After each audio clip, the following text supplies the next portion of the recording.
John, what's going on? Welcome back. Hey, what's up, man? What's happening? It's going. It's going. Always good to be back here. That's right. Welcome back. Welcome back to you out there in the audience. Thank you for sticking with us and hanging out and listening in and supporting the channel. We just passed, I don't know if we said it last week or not. I don't even remember. Last week was such a blur. We just passed 500 on the YouTube channel. So 500 subs and slowly going up. So thank every single one of you for your support and really pushing for that.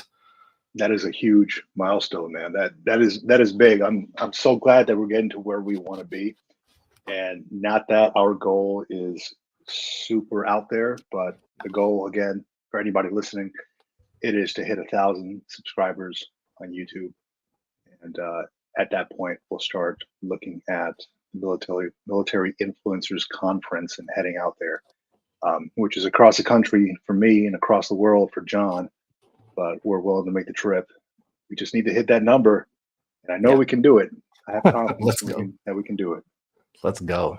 Yeah, not only that, just the amount of, it's this thing that you experience as you're in the military when you're working your way up the ranks. You know, you start as like an E1 or an O1, depending on the path you take, and you have to like build that trust and build that respect, and gradually over time, you know, plus the fact that the way the internet works, like the platforms go and find the audience. You don't necessarily find the audience specifically, depending on what you put out and how you put it out and how consistent it is. And sometimes ours is a little bit off to one side and off the other side. We try to stay pretty consistent with what we're doing.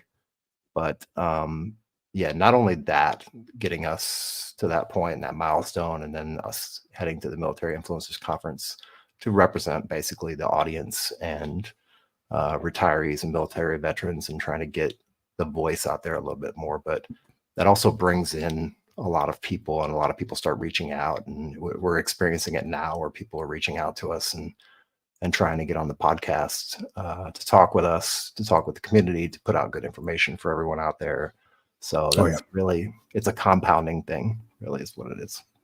Yeah. And dude, that would be super exciting too, because as you mentioned, you would bring your gear out there, or we do some on the spot podcasting and, you know, interviews. It doesn't need to be anything. Yeah, there you go. It doesn't need to be anything in depth. Just, hey, you know, you retire from the service. How are things going for you now? And that's really the word that we want to get out to folks is, you know, there is life outside of the military.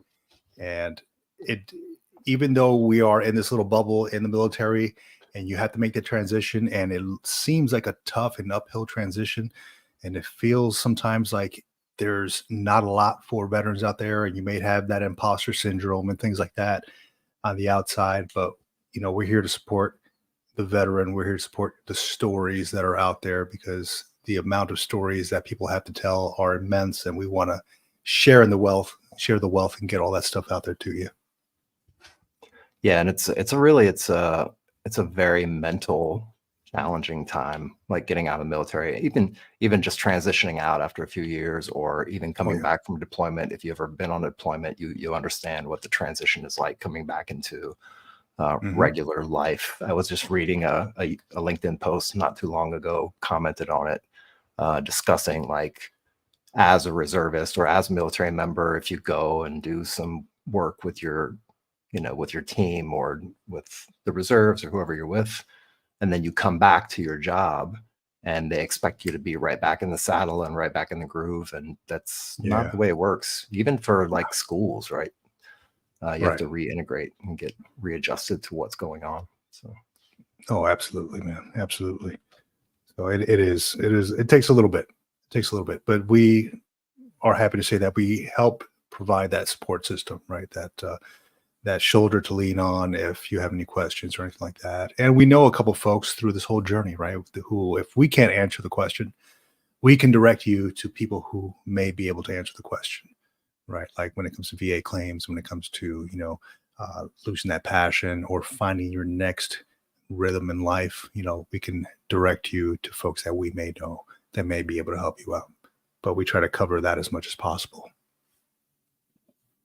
Yeah, as the community is growing, and I think the Facebook group is getting close to 2,000 members in the That's Facebook. right.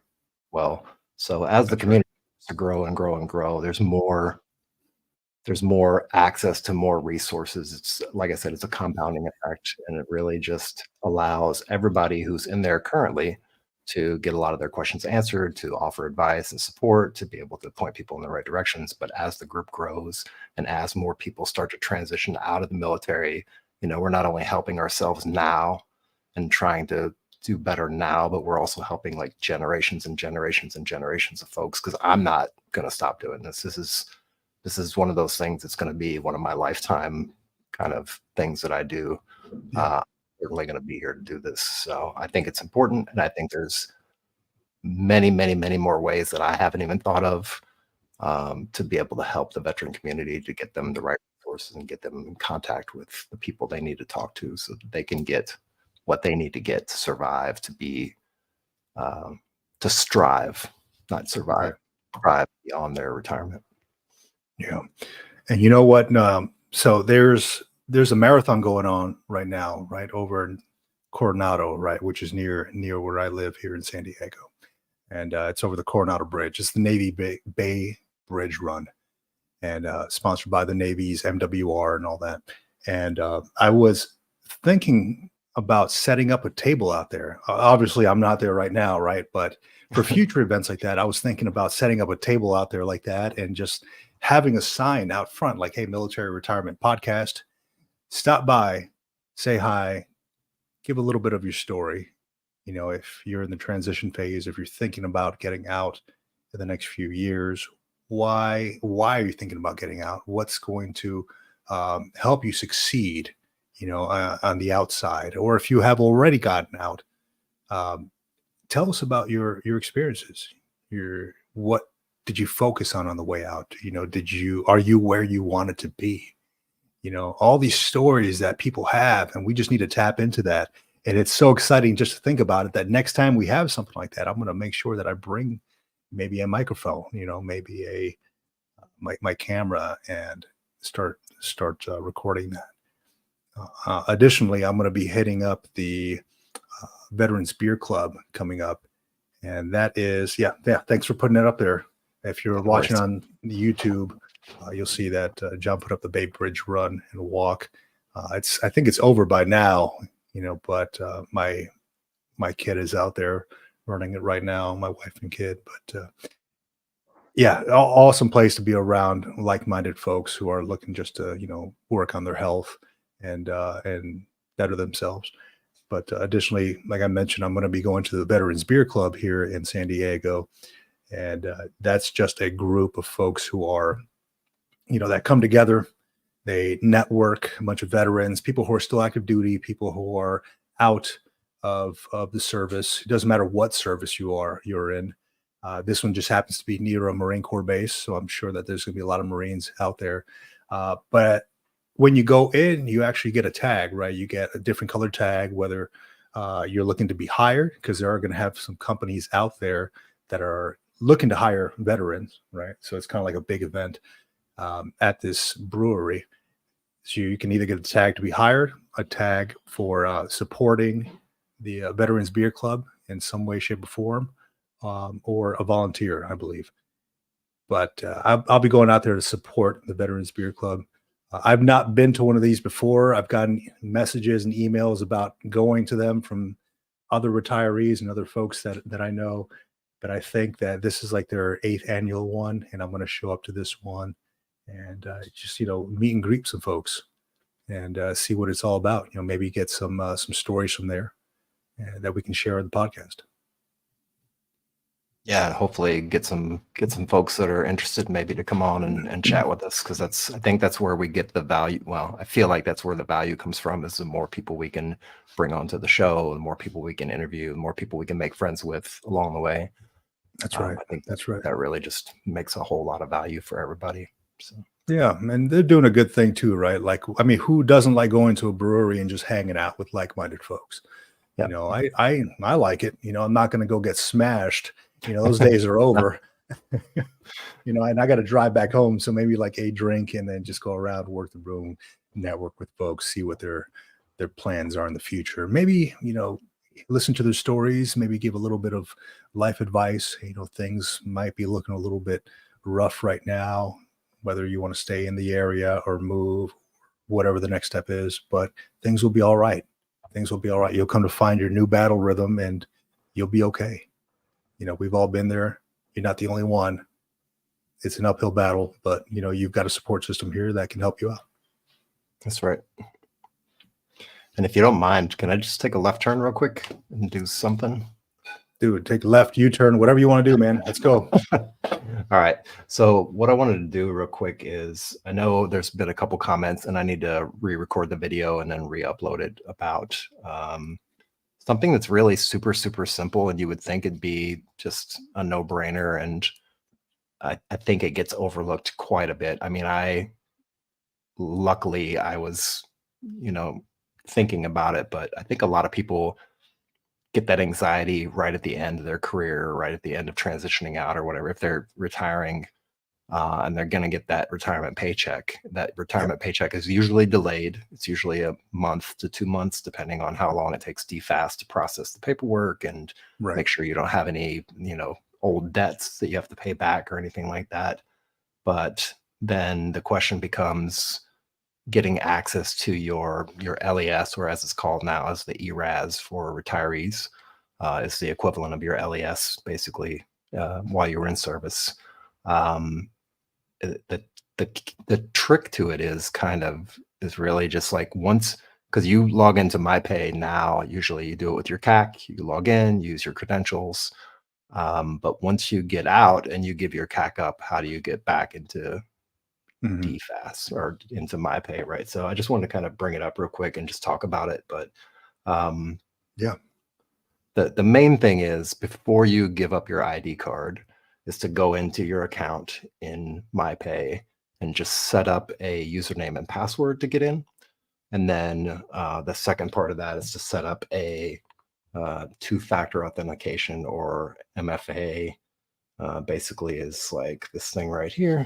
Let's see if I can pull it up for you. Okay, so I'm using Google Authenticator for mine, but you can use pretty much any one you want. Oops, too close. But basically, Google Auth, I can put it on the screen real quick, actually, as well. Google Auth, and I can type. So with all this, does this mean that you need to set it up before you actually do anything else? Like set it up before you actually leave the service to make sure you have access to it after? I would, because again, once you give up your CAC, then you may have to fight through, because you won't have access to that military email either. So that's the other thing. That's right. You need to update your email in there, and you need to make sure you create a username and password so you still have access, because you'll be able to pull up your ERAS statements to see like what the monthly income is, what they're taking out in taxes, if they're removing anything through a survivor benefit plan, any of that stuff.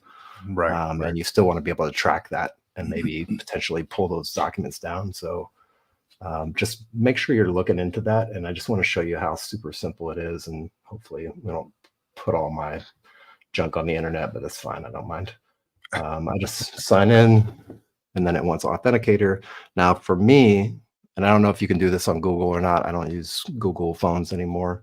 But for me, I just pull up my authenticator app that I showed you before, and I say next. And then it wants the PIN. It does this PIN that rotates every 60 seconds or so, or maybe it's 30 seconds. And I just pull up MyPay PIN.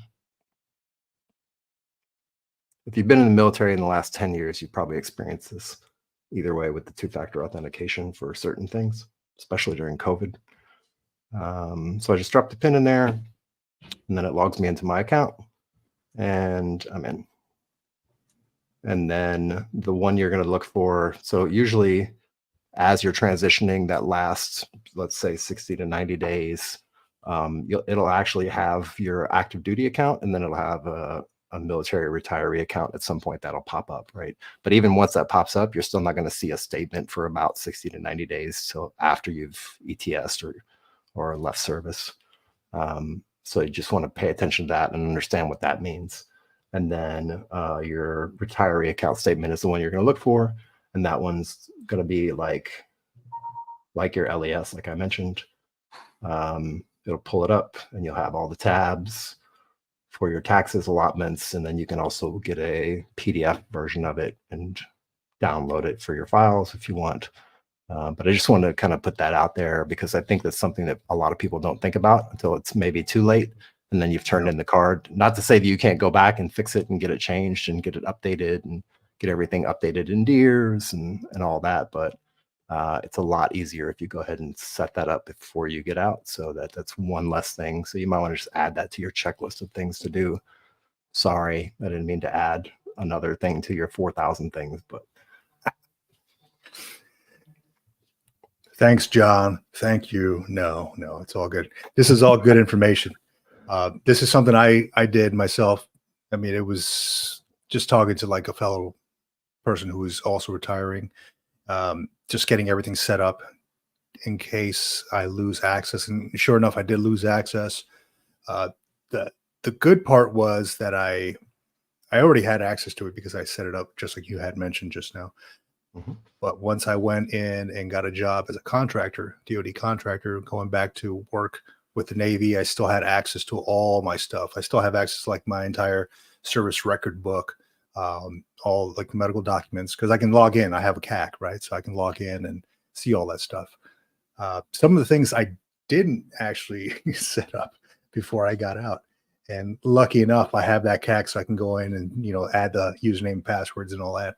So if I didn't have it, I'd be out of luck. But this is good info, because I know there's a lot of things that I didn't download. I thought I did download them from like my medical records when I was getting everything set up with the VA, and I didn't fully download everything. So I went in there, I was given a chance to actually re-download all the stuff. Now I have it saved on this handy dandy, little thumb drive that I keep here locked away. So.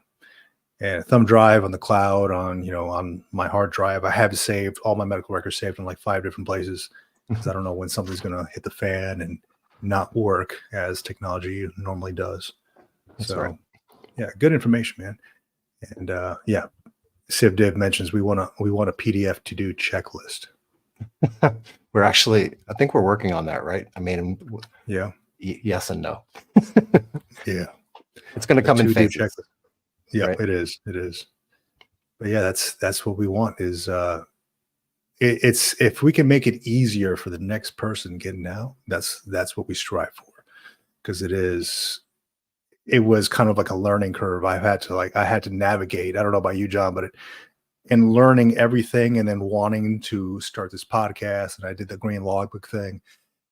It was like learning everything from the ground up. Like, hey, how do I make this easier for myself so I'm not going everywhere like they have like the Department of Labor website that they threw out there, and I'm trying to find different stats on different jobs, and I'm like, okay, this is cool, but do I really need this? Let's filter some of this stuff out, because a lot of this stuff is just cutting the fat, right? Like, do you actually need this stuff to move on and figure out what life is going to be like in civilian life? You don't need all that stuff, I don't think. I mean, it's nice to have, but you don't really need all that.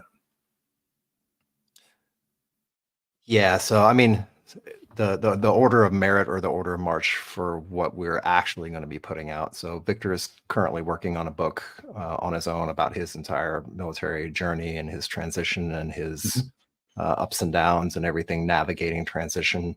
In the meantime, and the ball is in my court right now, so it's my fault that it's not out yet, but we are putting together a PDF. It's about 10 or 12 small little tiny chapters. I think the whole thing is like 50 or 60 pages. Right. Basically some main things that you want to think about, not necessarily like here's the tactical steps that you need to take or here's the checklist, but it's definitely a few ideas that you need to keep in the back of your mind while you're getting ready to transition out of the military, whether you're retiring or whether you're just getting out after a few years. Some of these things that we mentioned in there and go into a little bit of depth on, we don't go too far into it because we don't want to make it a 3,000 page book. That's boring. Nobody wants that. But even things like this with the signing on to MyPay, that's not in the booklet, but yeah, that's in the works. That will be put out very, very soon. I'm hoping to get that done within the next 2 to 3 weeks. Just have to get it all put together and get it exported and get it set up and then set it up however we're going to set it up. If you're on the email list through the Facebook group, then you will get first access to that document for sure. Yeah. I just put out a post about it yesterday. I was on here last night actually doing some research for my own book, and I have like 3 different windows open at every given time. By windows, I mean like one window with like 18 tabs, another window with 18 tabs. So that's just how the mind works, right? But I was on there last night, probably about 10, 11 last night, and working on all these things. And I thought I put a post out on the military retirement group about that ebook, kind of sharing information. Hey, look, we're looking to put out this ebook. If you're not on the email list, please shoot me a DM or a PM or whatever people are calling it now on Facebook, and we will get you on that email list. You'll be the first person to get that. We have hundreds of people on the email list right now. So if you want to be one of the few, I say the few, but hundreds, right, that get it first, let me know. The military retirement group, Facebook, shoot me a DM. John and I are the admins on there. So you could just find us on there and shoot us a DM. We'll add you to the email list. Easy enough. It's probably the easiest way I can make it right now. And yeah, a lot of good info. We both went through it. John was compiling. I did a bunch of edits on it. And sorry about that, John. I know, like, I went through it all, and I'm like, hey, it's like red marks all over shit. Hey, man, it's like doing a fitness report, right? Like just evals. So you were using this here and there. You were like, it's like making the paper bleed. Red Sharpie. Yeah, but no, for good reason, right? I mean, we want to get the best information out there to the masses, the best that we can, right, to help you in your transition. So, I mean, this is things that I wish I had during my transition, and why not help out the next veteran who's doing that as well? That's right. So that's good. Yeah, that's in the works. That should be coming out pretty soon. Very soon. Yeah. Let's see what we got here. Did you want to transition into? Actually, you know what? Let me bring this up real quick, because this is part of the research I was doing yesterday and over. And I got everything queued up for you too. So okay, awesome. Yeah. So I was doing some research last week. I had some downtime at work, and I was looking at this study, and this is specifically for California veterans, Southern California veterans, but I mean, there's other studies out there for different states, right? And it's called the State of the American Veteran, the Southern California Veteran Study.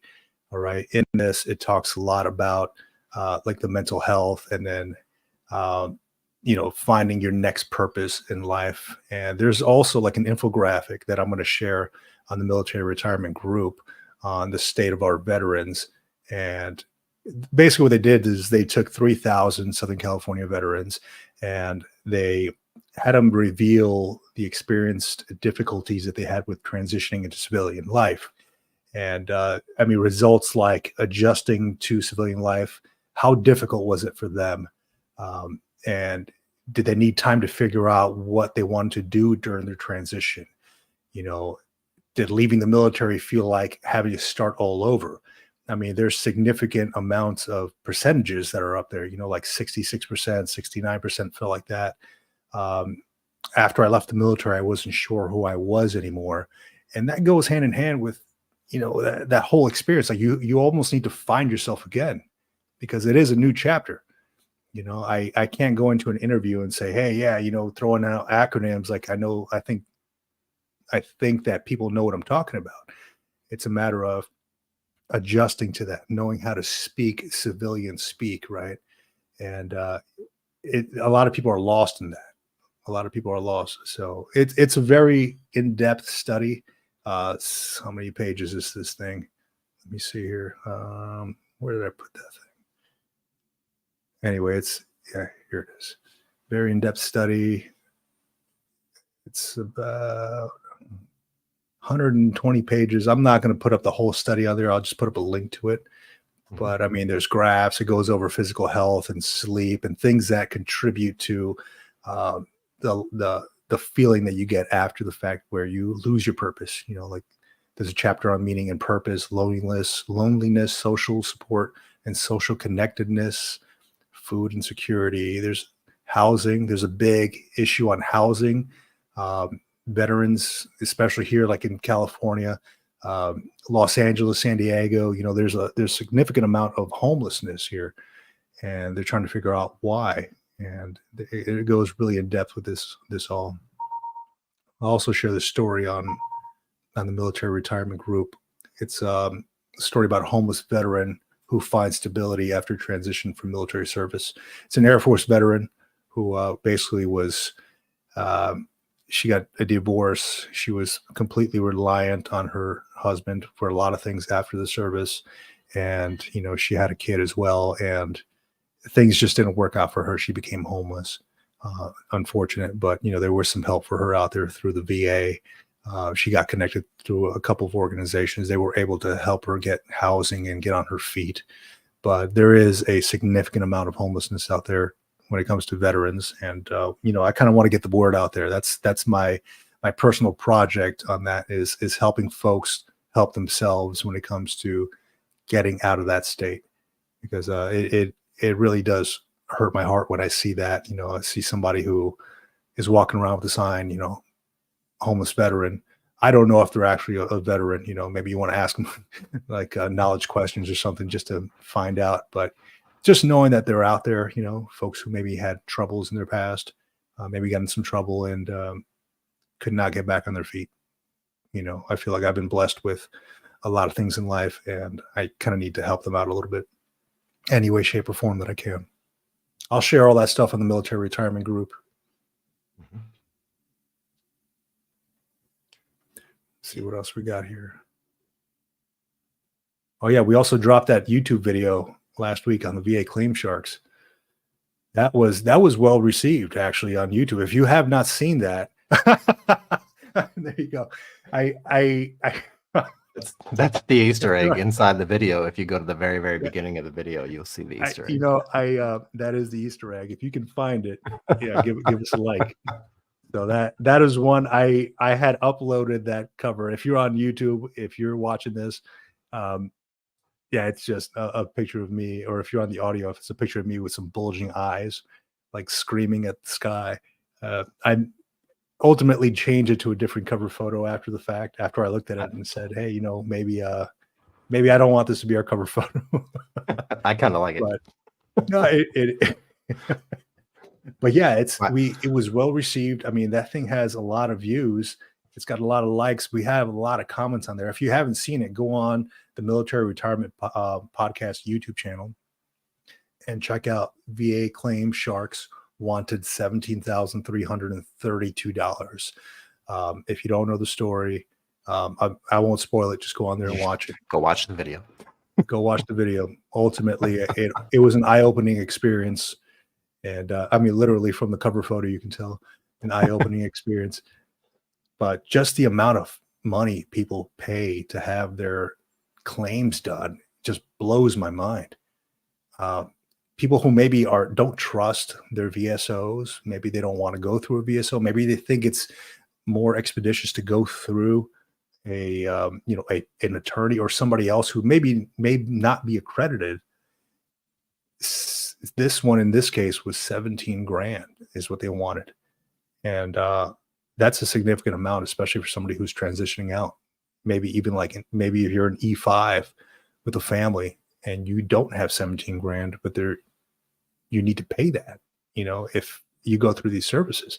It's insane. It does not give me the warm fuzzy feeling that people pay for this stuff. It's just not what I'd recommend. I'd recommend going through a accredited VSO. And I did find out recently that individuals can go and get accredited to do these claims. Like, they don't accredit organizations, but they can accredit individuals to do that. So I started digging and doing some research on that too. So that might be something, maybe a way to contribute back to the veteran community. Maybe I want to get accredited at some point. I mean, it's not the big bucks, but you're helping out, the next veteran who may need some assistance. Yeah, and I don't know if that's something that we do individually, or if that's something I know the CivDiv mentioned it, or at least I think he had mentioned it on a live stream about putting together like a team of people to do some stuff. So I don't know if that's something that we can work with him on and maybe become part of that team, or at least a subsection of that team. But yeah, getting smart on that stuff. And that's why we don't discuss all the VA claim stuff directly, because he's like, between him, He's a the SME. Veterans Info Tap, they're the SMEs. Like, he's been diving deep into it. So he knows the stuff inside and out. And that's why we reached out to him and brought him on the show as well too. We're not trying to be the experts at it, because it's a lot of information. But if we can, definitely, if we can help, if we can get certified to do it, and we can do it well. I mean, I know here locally where I'm at, there's literally one person, and she's in Naples, which is quite a ways away. And she comes here maybe once every 2 or 3 months. So. Yeah. So I mean, I'm definitely not trying to be the SME on this. Like you mentioned, it is a ton of information, and I'd rather know who to refer people to. And I just got a Facebook message asking, I'm sorry, it was an Instagram message after I put a little short about this VA Claim Shark thing.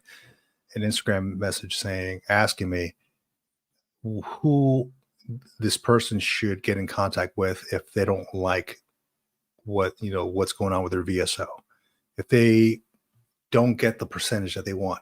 Now, I firmly believe that you get what you should rate, right? Now, I mean, there's a lot of people who are searching for 100%, and that's all good and well. But if you don't get it, if you don't have the substantial medical documentation to get it, maybe it wasn't meant to be. Not everybody is going to get 100%. But I immediately knew who to direct them to. Hey, you may want to talk to or check out the CivDiv. Right. He talks a lot of good information about veteran stuff. Maybe you want to learn how to educate yourself on how to do it yourself, rather than just handing people, a load of money to do that. Because for one, you're gaining the experience. For two, you know what the heck you're uploading to va.gov. And I have to believe it's just like an upload, right? Like I mentioned in the video, the DAV rep just turned her screen and showed me what she was doing. She was just uploading my stuff along with substantiating records to the va.gov website. Is that what these Claim Shark folks are charging thousands of dollars for? Like, I can read, I know how to interpret my medical record and put what I have on there, bulge disc, put it on va.gov, upload that bulge disc medical record and press submit. I mean, I have to believe that that's what they're charging thousands of dollars for. That's incredible, man. Yeah. And again, I don't support paying money to a VSO representative to do this stuff. And I've said it over and over. I've said it in the comments to people. I've said it in the Facebook group and on live streams as well. Like, if that's what you want to do, if you feel like that's your cup of tea, by all means, who the hell am I to tell you not to do it? Right. Do your thing. Do you? But yeah, you can definitely, you can shop around. It's just like going to a doctor. If you go to a doctor that you don't like, you don't have to stay at that doctor. You can go somewhere else, like find another doctor, find another opinion. Yeah. Find another auto mechanic to fix your car if they're charging you too much. Like, we say it and we pound on the ground saying it, but you're not legally bound to that person unless you've given them some money, of course, up front. And then maybe you might have stuck your foot in a quicksand. Yeah. But it's hard to get it out of that one. Yeah. I'll say this. It's like yes, you can figure it out, right? You can go on the va.gov site. You can figure it out. You can put in your intent to file, or if you're doing it within the first year, your intent to file is basically your last day of active duty. And you can figure it out and fill out the paperwork and fill out the forms and have all your medical records together. But the process, if they could just take it and make it like a type form document where you just go step by step by step and you just answer the question, do you have problems with your head? Yes. Okay. Which problems do you have? Select, you know what I'm saying? If they could make it like a type form type workflow, it would be so much easier. And I think we would probably get rid of a lot of these claim sharks. So yes, the claim sharks are doing something that's maybe not right. Yes, they're making money off of veterans. Yes, they're making a shit ton of money off of veterans. And at the same time, veterans are allowing them to do it because they feel overwhelmed by the process, because you do have to kind of read through some stuff and understand it and read the instructions. So I'm not saying it's 100% the claim sharks, but I'm also not saying like the VA doesn't have a lot of space to improve the process, right? To make it streamlined, because that's Right. at the end of the day, that's really what works and what doesn't work. Like if you got to click through 17 things to get to the answer, or on this other site, you just click one time, of course you're going to do that. But we're humans, we're lazy. I'm lazy as I don't know what. I don't want to do all that. Yeah, I mean, I'm the same way, but I also like to know how things work, Right. and I think that that's what drives me. Is I have a hard time paying somebody to do something that I can do myself. Yeah. That's a big reason why I don't pay that 10-year-old kid that comes around the neighborhood asking to mow my lawn. Get out of here! I can mow my own lawn. Right. I know the kid's just trying to do his business, but I get enjoyment out of that, knowing that I can learn about the process and learn about the inner workings. So to me, it's not a bad thing to learn about how to submit my own VA claim if I needed to. The inner workings. You can pass the information on to somebody else if you want to, but you learn from the bottom up. You educate yourself. You have learned a new skill now that you can help somebody else with. So personally for me, I would rather learn it myself than have to pay somebody else. That's just my idea. Well, I think also like the other thing, and then we could probably just move on. But the other Yeah. thing I'll say is like there's the amount of people that actually change their own oil, that change their own brake pads. Like that amount of people is slowly dwindling and dwindling down. Like Oh yeah. they don't teach shop class in high school anymore. So Mhm. people that are DIYers and like to do things themselves and fix themselves, especially in an affluent America where there's a lot of money going around. Like we've got problems, but the majority of America compared relatively to the rest of the world is pretty well off, right? Right. So yeah, again, it just goes back to that easy button for people. Like people, I say lazy, and I don't mean it as a derogatory term. I mean it as just a human trait. Like people are lazy. They don't want to read all the stuff. That's why we don't want to put out a 400-page ebook, because who wants to read 400 pages? They just want the 10 bullet points on one page and get on with their lives. That's it. It's good stuff. All right. What else do we have here? All kinds of stuff. Let's see. Memorial Day events, books currently being read. All right. So yeah, going on with educating yourself, I was just want to talk real quick about something I'm reading. And what I'm doing is I'm rereading a lot of things that I've read before, right? Things that I've kind of skimmed through and read way too fast just to say that I read those things. I'm going back through them right now and just highlighting, underlining, and it feels so good doing that. I don't know why, but it feels so good, like actually knowing and understanding what the heck I'm reading.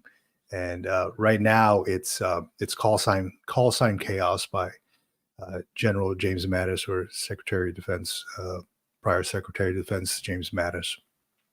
It is. There's so many lessons on leadership there. I got it somewhere around here. I might have it in the other room. Yeah, so many great lessons on leadership there. And I got you. You got it. Okay. Yeah, there you go. Call Sign Chaos. And I mean, people don't have to download it. If you are part of like a local library or something like that, you can go on like Libby or get like some kind of app. It's also on Kindle and things like that. But yeah, it's so full of not just military leadership, but also like civilian leadership. Now that he has transitioned to being a civilian too, and he had served for so long, right? Like 40 years in the military, and he talks about his leadership growing up, like as a lieutenant colonel, as a major, and lessons that he learned, things that he was counseled about from his leadership. And it goes back and he talks about, lessons that he learned from like George Washington, or different different things that he's read. Because if you don't know about Jim Mattis, they call him the warrior monk, right? So there's a story, and I don't know how true it is. When they did his household move, the biggest thing he had was his library of over 7,000 books. And there's a saying on here, and I'm trying to bring it up. Let me see. Let me see if I can find it here. He's got this quote. It says, "If you haven't read hundreds of books, you are functionally illiterate, and you will be incompetent because your personal experiences alone aren't broad enough to sustain you." And there's so much truth behind that. And I'm looking at myself in the mirror after I read that. I was like, I'm functionally incompetent, man. I've not read hundreds of books. What do I even know what I'm talking about anymore? Just staring off into space. But no, that triggered me to get back into things. That alone, that quote right there alone, because I don't want to be functionally illiterate. I want to know. I want to know about history. I want to know about stoicism. I want to know about every single thing. If I have a question about it in my little notes and quotes app here, or book that I write down all my stuff on, I'm going to look it up, and then I'm going to find out how to educate myself on those things. Yeah, I would almost add to that, like reading 100 books plus. I agree, 100%. I agree. That's why I've spent the last 10 or 15, how many years? But it's been quite a while that I've been just reading nonstop, constantly, book after book after book after book, and letting the books guide me to the next book rather than me just going randomly picking, bestsellers or picking what everybody else is talking about. Like I pick some pretty obscure books that people just haven't really heard of, and the ones that have heard of them, they see it, they're like, "You're reading that? Like that's a pretty intense book." But the thing I'll say about it is like, yes, absolutely. Get started on that path of reading, just reading recreationally or, however, to figure out something, right? If you have a question, read a book to figure it out, and don't take it verbatim 100%. Like you got to make your own decisions as well. But then the next part of that is, what do you do with that information, right? What actions do you take? Where does that information lead you to, right? To fix something, to make something different, to change something in your life, to improve something, right? I think that would be the very next step after that. Yeah, I agree, man. And if it wasn't for reading that one quote, man, I would not be on this journey right now that I'm on, with just looking to educate myself. And I feel like I'm learning more now that I left the military than I did while I was in the military. Yep. Everything was for the mission while I was in the military. Everything was for, hey, we need you to go TAD or TDY to this place to learn about this so you can be functionally literate on this and possibly teach this, to other people. Okay, so there was a reason for that, right? But it was kind of like almost like going through the motions, right? And it wasn't until like I was starting to leave the military that it kind of opened my eyes to, man, they really were paying me to learn all these things. Like I was getting paid to learn every single day. And now that I'm out, it's like, I want to continue that. Like my eyes have it's almost like my eyes have opened, right? I need to continue, like learning education is lifelong. And I'm like, I'm on board with it 100%. And I strongly feel like I enjoy reading this stuff. I have a comfortable couch. There's a light there right behind me. I enjoy reading this stuff and highlighting it. But I 100% feel like that creates an example for all those people around you, right? People start to gravitate towards that. So for me, for instance, my kids are the ones watching me read at night.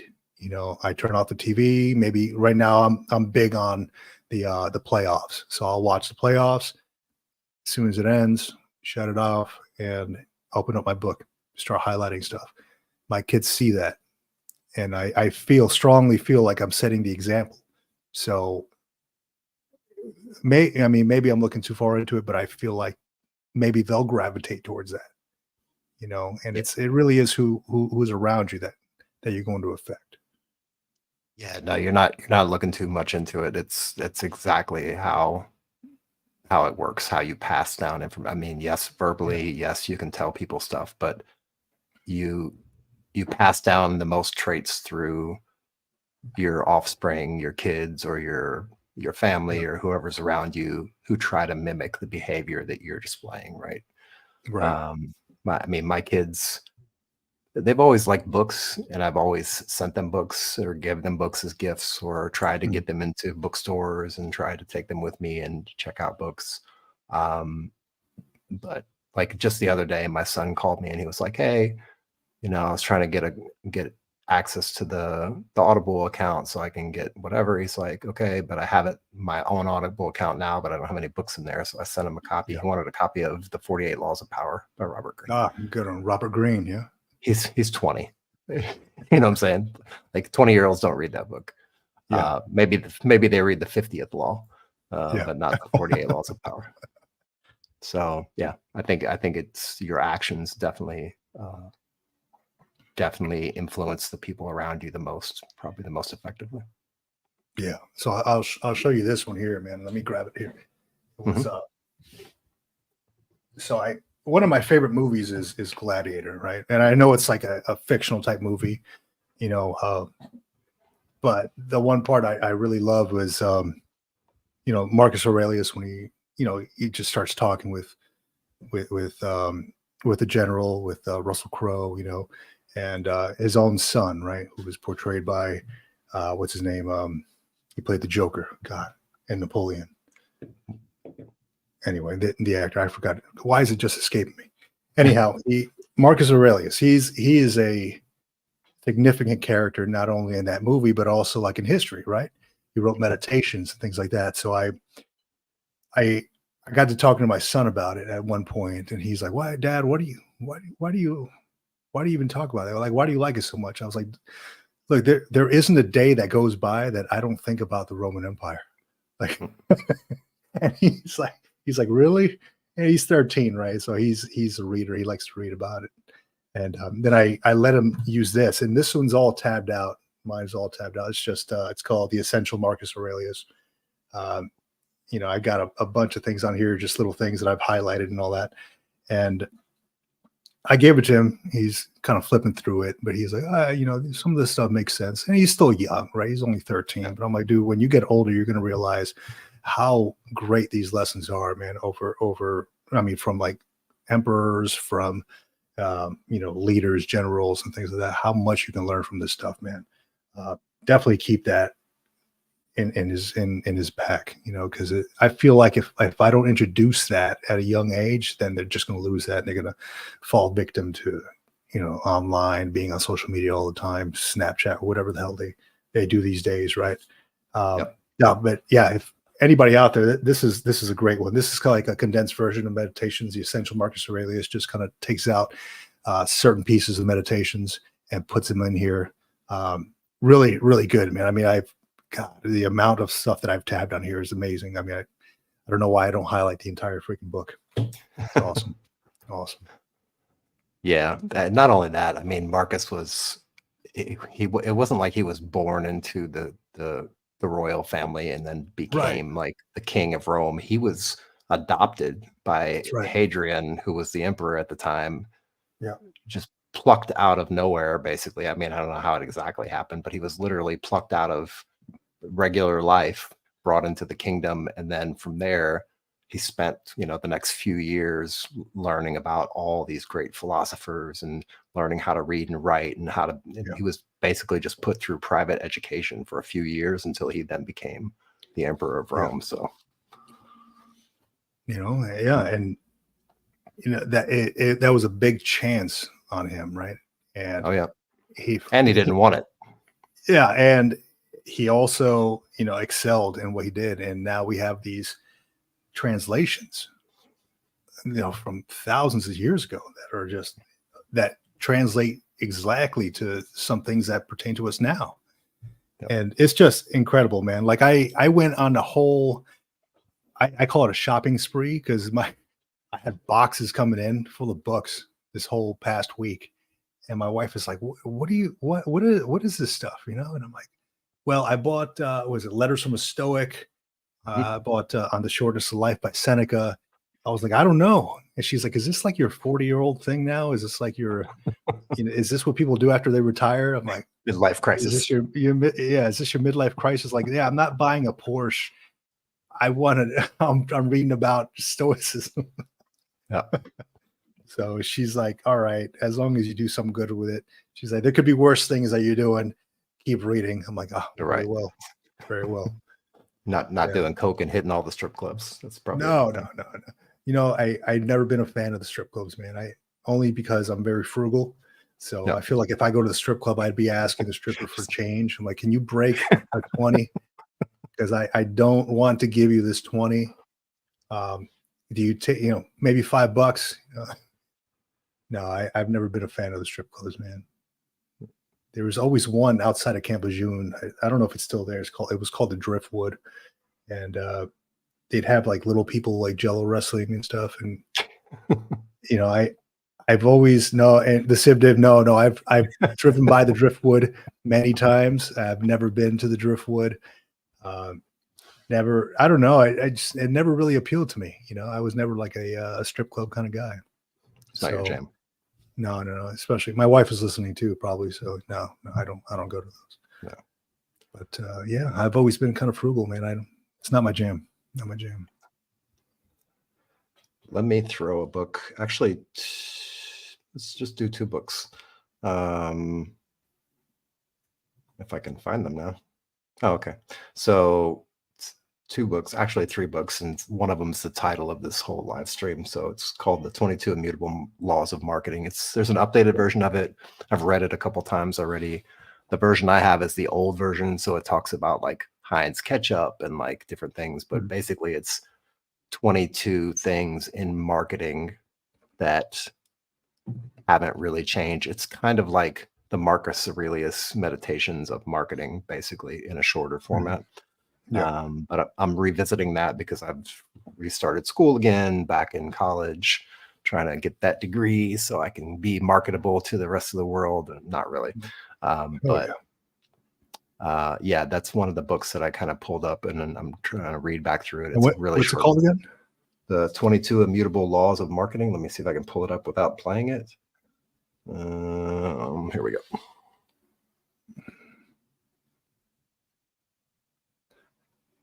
Marketing. And that's backwards, isn't it? No, it's frontwards. I can read it. Yeah. 22, Okay. Yeah. Cool. No, that's perfect because I'm always looking to expand my list. So that's good. So I have along with was that Audible? Yeah, most of my books are on Audible. That's the way I read a lot of books. If I need to, I have like Mad Dog Mattis. I've got like 7,000 books in the States that I'm trying to get over here. Yeah. But in the meantime, I don't want to rebuy books and start getting doubles. I guess it's not that bad, but I need shelf space and stuff like that. But yeah, everything I do right now is on Audible. I just sit on the patio and just listen to it in the evenings before I go to bed. Yeah. So what's cool about Audible, and it's kind of goes hand in hand with a couple of things, and I just want to preface this by saying I'm not, we're not getting paid by this or anything like that. It's just something that has worked for me.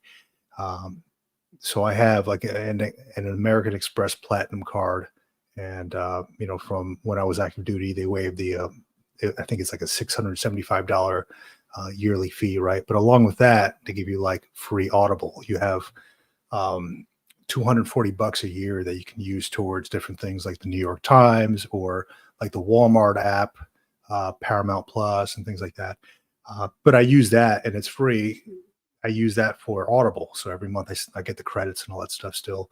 And that's the only reason I started with Audible, and now it's like I would gladly pay for it now because it is amazing. On my way to work, I'm just dropping something in there, pressing play. I'm listening to just a ton of great content.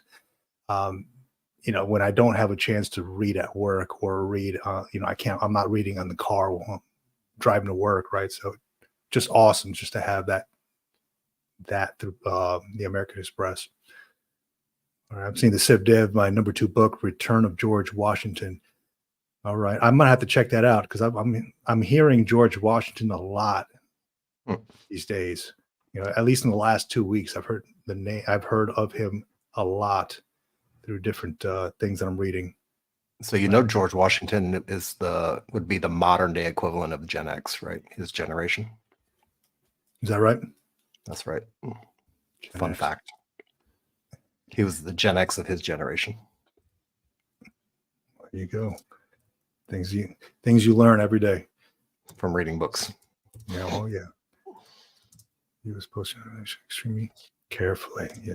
I got it. I'm gonna pull it up right now. I don't know why, Clay. I don't know why you just don't come back on the show, man. Oh man. I'm just kidding. I know you're busy. You got things going on. There it is. Return to George Washington. Okay. Yeah, I'm gonna have to read that, man. You know, I just saw my kid just showed me. We were talking about George Washington a few weeks ago, and he showed me a picture that they have at I don't know if it's at his house. I'm not sure where, but it's his teeth. It was like horse teeth or something. Yep. Yeah, I don't know. It was like held together by lead. That's kind of amazing. Gen X, man. Yeah, the Gen Xers are all over the place. Oh man. So yeah, let me see what else we got here on the agenda. Nice.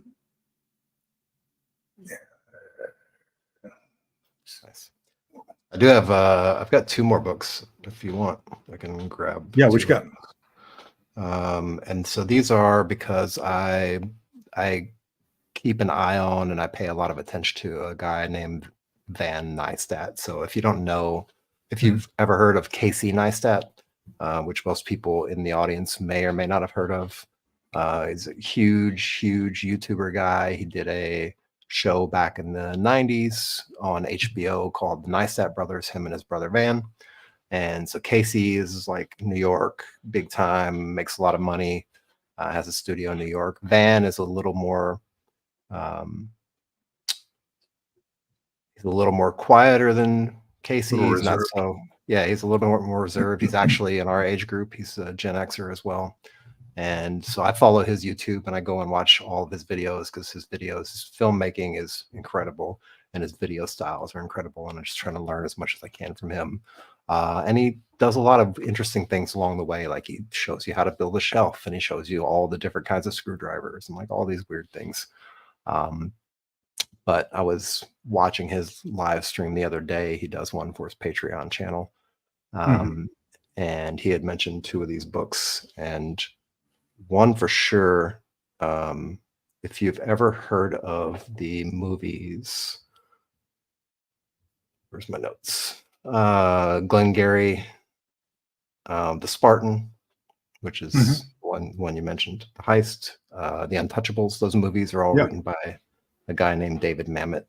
And so David Mamet has this interesting relationship with Hollywood. He coined the term "always be closing," so that's part of the Glengarry movie. ABC. But he's so he's got a couple books. So one of them is called Everywhere and Oink Oink. I have no idea what this book is about. I'm going to find out soon, but it talks basically about Hollywood and the crappier side of Hollywood that everybody doesn't really get to hear about. It's not publicized as much. So I'm going to pick that one up. And then the other one is Every Man for Himself and God Against All, which is by Werner Herzog, another film great. He's a very, very famous guy. He's been doing film pretty much all his life, born in basically Nazi Germany in the 40s. All right. And so I'm going to check that book out as well. Those are 2 of the ones that I'm going to read very soon after I finish up the 4th turning. I'm almost done. 3 more hours.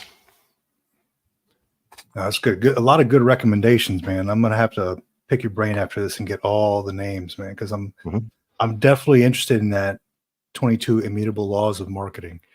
I read a lot about marketing. I was a marketing major before for my bachelor's, and I switched it over to a business with a minor in psychology, and only because I wanted to know why people bought the things that they bought. right? What leads people to want to buy things, specific things, right, in certain niches. Because I was very interested in the business world back in the day when I started it.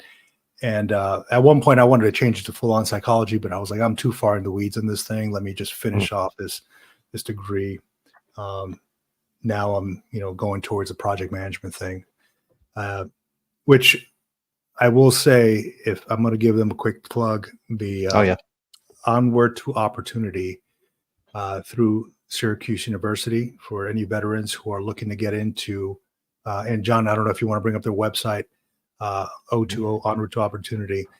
But what they do is anybody who's getting out of the military, you can get with these folks. They'll put you in a cohort, and basically you get free training via Syracuse University on like cyber training. They got, there you go, career training. I'm specifically doing my PMP, my project management program training. And usually it would be like hundreds, if not thousands of dollars to go through the whole course and take the test at the end, but they pay for it all. And I actually am remote working all of next week. I got that approved in my job because they required me to be on a Zoom. I think it's with my camera on to make sure that I'm in the class, but they required me to be in the Zoom class for the entire week, all of next week, taking the class. And then I have 90 days to actually take my PMP exam. But along the way, they actually give you practice exams, as many as you want, I believe, until you feel comfortable enough to pass the course, the actual exam, with an 80%. So it is huge because PMP is a very sought after certification for anybody looking to get into the project management world. And I know a lot of folks in the military deal with a lot of projects at different times. You always have something on your plate, and what better way than to actually get certified in that and get paid for it on the outside. You have the skills to manage certain things, certain projects and programs. Why not get paid for it via this certification?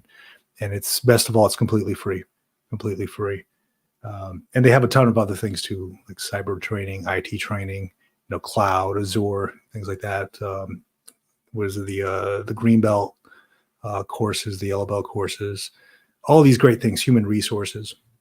And I believe that they have different cohorts in different areas. You can either take it online or you can take it in person. I chose to do it online.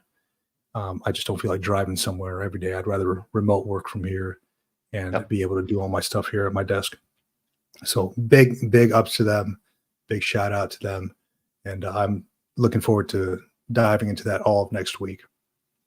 So yeah, that goes into the education piece as well. I'm also looking at finishing my master's. I don't know exactly where I'm going to be going. I'd like to do something local because we do get the post 9/11 GI Bill, BAH rate, right? So for anybody who doesn't really know or doesn't know how it works, with the post 9/11 GI Bill, you get a BAH along with that. Here in San Diego, where I live, I think it's like $3,800. It's normally like an E5 pay BAH rate. But as long as you're going to school full time and you're actually going in person, which in this case, I did some research, and hybrid also works, right? So you can be going to school in person for one of the classes, and then the other two classes would be online. That would suffice as a hybrid. You get paid that BAH rate. So there's a ton of people at my job that do that. They have their day job, and then at night they go to school or online, and they're also not just getting the regular pay, they're getting that extra BAH pay through the post 9/11 GI Bill. Amazing opportunity for anybody who wants to go out there and get their degree and get paid while they're doing it. That's awesome. Yeah, nobody else has that I know of. No other corporation or anything. No, not at all. And I'll even tag on kind of what the discussion we've been having in the Facebook group this week, a couple discussions other places, people talking about boredom and what are you doing after your military retirement, and sitting around the house is driving me crazy. I just started last semester and I'm doing the same thing, the post 9/11. I am doing the hybrid, so I do one class in person for, I guess it's 8 weeks is the semester for University of Maryland Global Campus. And again, we're not getting paid for any of this stuff, so no sponsorship yet. But yeah, through University of Maryland, it's 8 hours, 8 weeks in person for one class, and then the other class is 8 weeks online. And that's basically a full-time requirement right there. So 2 classes in an 8-week period. The summer is a little bit weird because there's an overlap. Like the first term of summer starts, and then about halfway through the second term of summer starts. So I'm probably going to be doubling down on classes in, I don't know, a month or two. But yeah, no big deal. That's all I got to do really is just one online and one in-person class. And the workload, I mean, nowadays it's weird because I've been out of college for quite a long time. And nowadays it's like there's a bunch of YouTube videos. There's a bunch of all the books are online, so you don't have to buy a physical book. And yeah, exactly. I think I saw that in your profile picture at some point somewhere. I saw it, UMGC. But great university. They're global. I think they have a campus there locally in San Diego at the base. Is that University of Maryland? Yep. Yep. Okay. So they do have a campus there at most of the Navy facilities for sure. And I think some of the Army facilities, they have campuses there, like local campuses. And one of the cool things they do is if they have a class that they need to have multiple campuses chime in on or join in on, they'll set up a Zoom call between the classes so that you'll have like one instructor in one location, but then you'll have like a class in another country and a class in another country, all connected together for that class. So pretty interesting. Yeah, man. Dude, the amount of benefits that veterans get is amazing if they know about them. Right? If they know about them. Again, I live in Southern California. I know a lot about the benefits that we get here in Southern California. And I shared a video not so long ago on the Green Logbook. It was like 38 benefits you may not know about that you get in California if you're a veteran, right? And it got some good feedback on there because a lot of folks that didn't know, right? But dude, the education benefit is, you can't beat that with a stick, man. You really can't. And in California, there's like a chapter, you can not only get the chapter 35 if you rate it, but they also have CalVet. So CalVet is another veteran incentive where you can send your dependents, whether it be your spouse or your kids, to a state university for free. This is on top of like the chapter 35. So they could use, and they also have something not veteran related, but there's a promise grant for the first 2 years at a community college. So my daughter's currently on that right now. I'm finishing up, and then she goes to the 4-year university. We'll tap into the chapter 35, and then we'll tap into the CalVet after that. So potentially she has enough to get her master's, even going into her doctorates if she wants to. It's so good, man. We have so many good benefits as long as you know about them, you educate yourself on those things. And the only way to really do that is to ask, to network. I'm sure that folks who are going to like this Veterans Beer Club thing I think it's on the 22nd or 23rd of May, may have a ton of information. Maybe they don't know about these things, and I'd be happy to share information to any of these folks about, my experiences or education or maybe benefits they're not aware of. I tell my son, he's 13 and he's looking to go to the Naval Academy. And I'm like, look, one of the best decisions I ever made was joining the military. That was one of the best decisions, man. Like I was not looking for any of this. Like I was never one to go and ask for, hey, you got a military discount, but sometimes they post it outside, hey, look, we have a military discount at this store. I'm like, hey, can I get that? All right, 10% off. That's cool and all. But the amount of benefits you get from housing to, access to healthcare to after the fact, you have anything that you incurred during service, you could get potentially, paid for that, for your disabilities. It is insane how good it is, and people crap on it a lot, man. But I'm like, that's probably the best decision I ever made. Well, was probably the decision that kept me from dying before the age of 20, but yes, that too. Yeah, getting out of a bad situation to go into a little bit better situation. And yes, you're right. There's there's so many benefits. And on top of not just the veterans benefits, but specifically about school too. Like you can apply for some of these grants, and some of this grant money is just free money. So if you're just retiring and you can't find another job and you have time on your hands, like I'm not saying go back to school to get a degree to get a job, because I don't think a degree at my age really matters. I'm trying to prove that point and see what happens, but you can apply for some of this grant money that's out there, and the grant money is basically just free money. Like if you're under a certain threshold of income per year, and you meet a couple other requirements, you just basically fill out the paperwork, and then if you're accepted, they literally just send you like a debit card, and they load up the debit card every so often with money to offset the cost of books and all that stuff. But if you're getting the GI Bill as well, then you've got it's a really good opportunity to, if you can't find work, or if you haven't been able to find work, you're having trouble finding work, or maybe you don't want to work, and you want to make a little bit more income, and you don't want to just be a greeter at Walmart or whatever the stuff is. Why not? Because again, it goes back to what we said in the beginning. Like you're reading, you're learning, you're growing mentally, and you're getting information, even if it's a math class that's basic. Like you're going to learn something in there, and if you approach it with that attitude, I think you'll be really successful. Dude, I think you're short selling it yourself. First off, man, I think getting a degree right now is great, especially with a lot of veterans who are making that career life change. I know in say like my DoD contractor job, a lot of them require a master's in something, right? Like in whatever it might be that you need to get a certain job. I didn't have that in that specific thing, but if I did have a job, like for say, like there's a lot of data analysts at my job. If I got that master's in a data analyst, even a bachelor's, I'd be eligible for that. I mean, that is a significant increase in pay if that's what folks are after, right? I'm happy where I am, but I can't sit still, and I always want something more. I want to learn. I don't care if it doesn't pay me, but I think there is a significant benefit in getting, educated, a degree maybe, no matter the age. I mean, let me Google this. There was an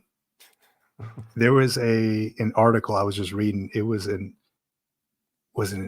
80-year-old that just finished his law degree. Nice. I don't know that he's going to be able to do much with it, but I'm like, okay, he had a goal, right?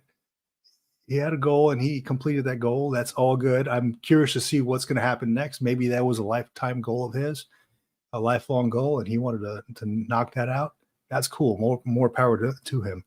But education is continuous, just like chow is in the field. It's continuous. I'm going to try to pull it up here. You didn't get chow in the field? No, hey. No, we got MREs and shit. Dude, man, you got to fill your pockets full of stuff, man. My cargo pockets were full. I had a dump pack full of stuff, a dump pouch full of gummy bears. I'm trying to look this up here. 80-year-old finishes degree. No. 80-year-old grandmother earned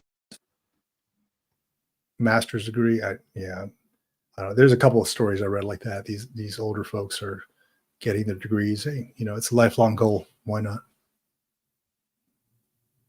Yeah, again, for me, I think I posted it in the Facebook group, but for me, it's really just like finish the degree that I started so many years ago. Yeah. Prove to myself and the world that you can basically do it with a few tools and make things fairly easy to get through.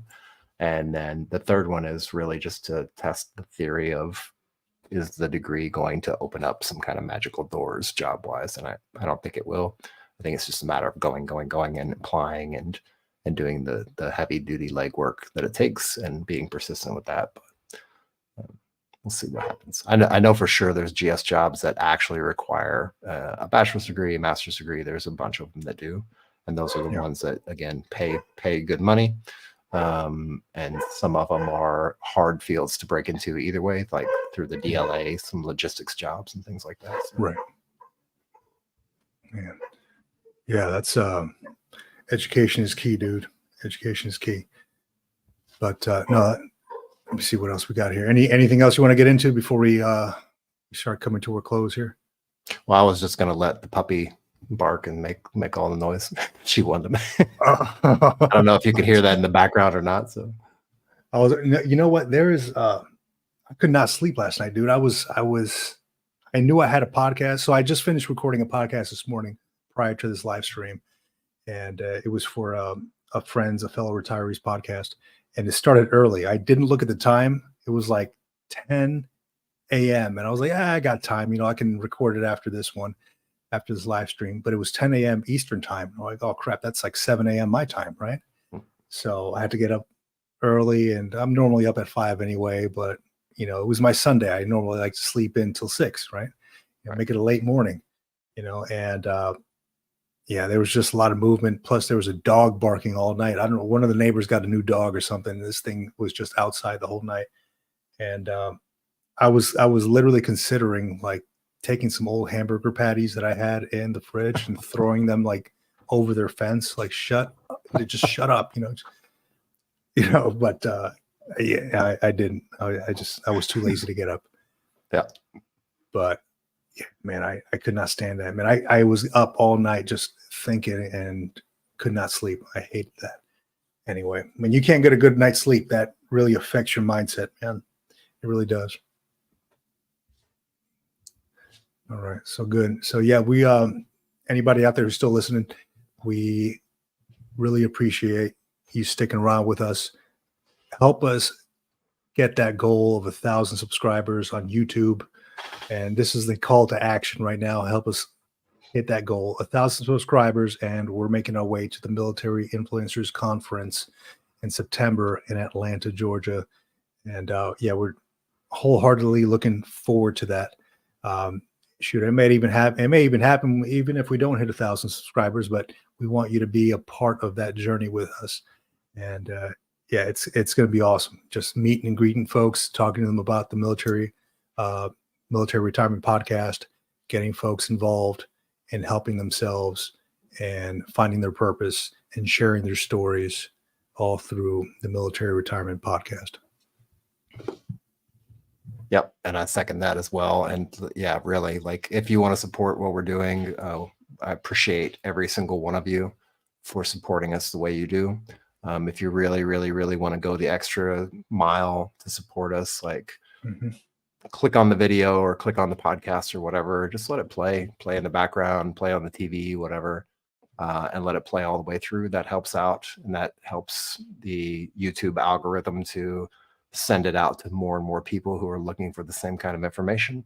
And then, yeah, just the like and the subscribes. We really appreciate those genuinely. If you want to be here, if you want to support us and you genuinely like what we're doing and you want this thing to get bigger, genuinely, subscribe by all means. It's one little click. And if you don't subscribe, because we don't need bots.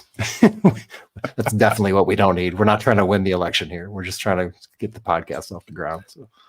Dude, the amount of bots online trying to gain access to the military retirement group is insane. Just this morning alone, I had 7 requests to gain access. Different people, same email address. Wow. I'm like, what's going on? No, decline, right? So yeah, and then I'm big on looking at their profile too. I'm like, okay, who is this person trying to gain access? There's some dude from like Pakistan. Not that there's anything wrong with that. But I'm like, okay, well, this guy's never served a day in the military. He put some crazy MOS on there, like Air Force. And it was like a 7-digit MOS. I'm like, that doesn't exist. Let me decline this real quick. Try again. But I actually do go in and check to make sure that the scammers are filtered out from the military retirement group on Facebook to make sure that we don't have any craziness going on in there, keeping out the spies and all that stuff, right? So as much as I can, because it is Facebook, I'm sure everybody sees everything else on there. Yeah, the only crazy things you'll see once in a while is me posting up a quote from a book that I'm reading or something like that. So beyond that, there's no other craziness. Everything else it's all business in there. It's all good, man. It's all good. We want to hear it. So, all right. Yeah, that's all for me right now. I'm going to go back. I think old Jim Mattis is calling me to highlight some more stuff on here. Nice. I'd like to meet this guy, man.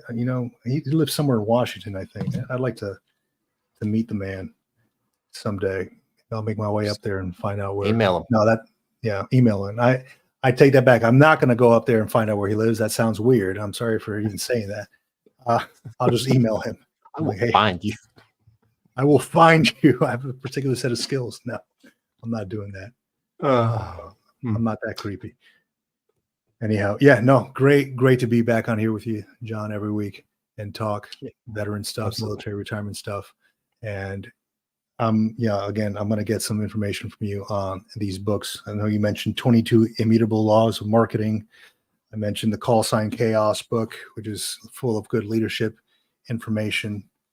Marcus Aurelius meditations, things like that. If you want to expand your mind, also Onward to Opportunity from Syracuse University. If you want to get educated on project management and get your PMP certification, I'm starting mine next week. So I'll tell you how it goes. I'm probably going to be uploading some short videos and along the way to show you how tough it is, or how easy it is, or whatever. I'm not sharing any answers if that's the case, but I'm just letting folks know the information.